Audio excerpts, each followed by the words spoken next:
This moment of cliche rebellion where I said, oh, the rules of the church, that's not fun anymore. I want to party. I want to live a big life. And I learned there was actually a job in New York City where you could have a pretty good shot at doing this, and it was called a nightclub promoter. I think that the car I drive and the grand piano in my New York City apartment, all of these markers of success, I think this is what life is about. And inside, I was morally bankrupt, spiritually bankrupt, emotionally bankrupt. 10 years into this, at 28, I wake up one day and I just say, I need to make a change. I said, I'm going to go and volunteer on a humanitarian mission for 1 year and see if anything that I've learned could be useful to others. And at 28 years old, I went into post-war Liberia, accompanied by 14,000 United Nations peacekeepers.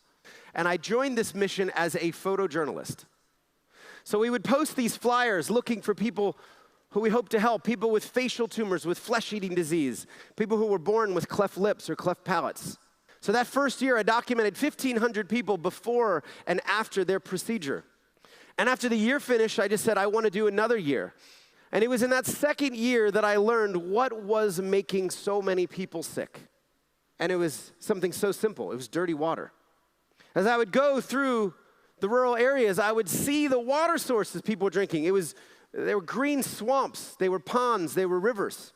I learned that half of the disease in the country, according to the World Health Organization, was caused by dirty water and a lack of sanitation and hygiene. And I came back to New York City completely transformed through this experience with a very clear purpose. I was going to try to bring clean water to everyone on earth before I died. So I started the organization 17 years ago as I came back from Africa. I was 30 years old. I had this very clear idea. But as I started to talk to my friends, I realized there was going to be a big problem for me. Because in our country, so many people don't trust charities. And I thought, wouldn't it be amazing if we could go out to the public and promise that 100% of any donation ever given around the world would go directly to build water projects and get people clean water. I wasn't sure how we would pull this off, but I opened up 2 distinct, separately audited bank accounts and made this promise that every penny we would ever receive from the public would go straight to the field. And in this second bank account, somehow we would convince visionary philanthropists to pay for the overhead, to pay for the staff's salaries and the flights and the office costs and the toner for the Epson copy machines. This would be a unique advantage over 99.5% or so of charities. The second thing was, because we kept the money funds separate, we would be able to build technology and just show people where their money went. The third pillar was this idea of trying to build a beautiful and imaginative and inspirational brand. So we put these 3 things together, and the most important thing about the business model was we would only work with local partners in each of these countries. I believe for the work to be culturally appropriate, for it to be sustainable, it had to be led by the locals everywhere we went. And if we succeeded, we would create local jobs. So I put all this together, and I'm sad to say the best idea I had 17 years ago was to throw myself a party in a nightclub to launch Charity Water. I was turning 31, no gray hair back then, and I got the club donated. I gave everybody open bar for an hour, and as they came in, they had to put $20 in this big plexi box. And at the end of the night, we'd collected $15,000. And we took 100% of that money to a refugee camp in East Africa, and we built our very first well. And then we sent the photos and the GPS coordinates and video back to those 700 people, and we said, your $20 went here. It accomplished this. People were so blown away by seeing where a small amount of money went that they began to tell their friends, and the movement began to spread. Then we came up with this really cool idea. On our 1-year anniversary, I thought, well, I threw a birthday party, and people came and raised money. What if I cancel the birthday party? What if I donate my birthday? And I was turning 32, and I thought the sticky marketing message would be, I'm going to ask everyone for $32. $32 for my 32nd birthday. So I go out there and I raise about $59,000 without spending a penny.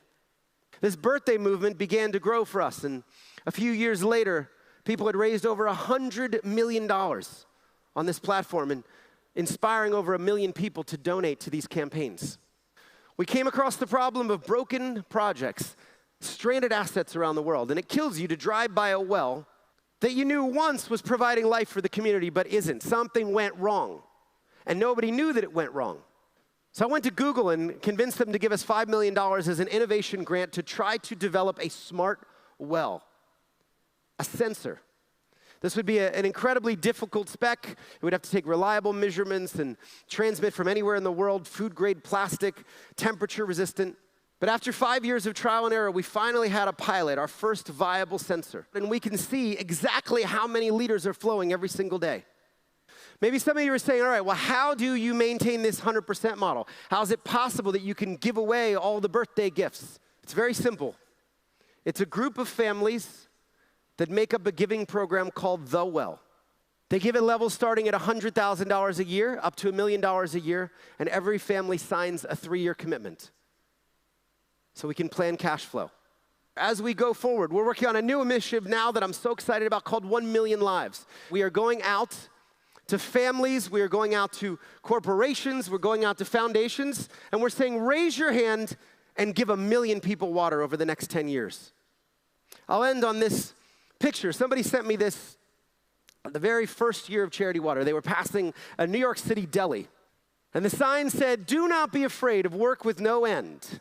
There's no finish line. There's no drop the mic moment. We did it. Now let's go focus on ourselves again and get rich.